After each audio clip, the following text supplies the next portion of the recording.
Hello and welcome to another one of our weather videos. But today we're looking at a ton of extreme weather. But first, looking at the Storm Prediction Center, you can see that today we have likely tornadoes in the Midwest and then just a ton of hail throughout the East. Tomorrow, there's a high risk of tornadoes all throughout this giant area. And even going into Friday, we have more high risk of tornadoes.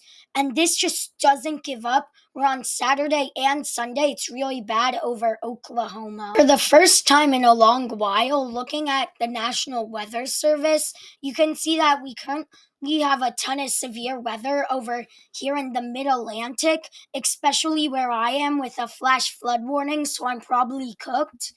And then in Texas, you're literally cooked with an extreme heat advisory.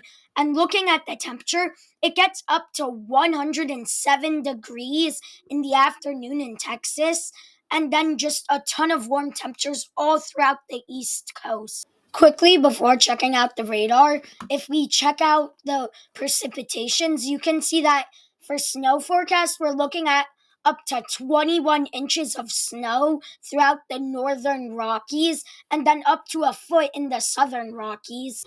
And then precipitation outlook, we're probably gonna have a supercell form over Texas, and then just a ton of extreme rain. Finally, looking at the radar, you can see that we currently just have a ton of scattered storms.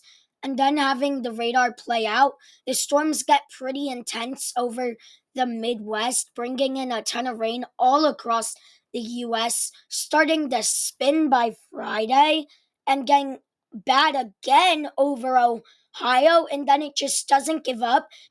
And then we get a new one, which becomes a massive snowstorm over the Northwest on Sunday.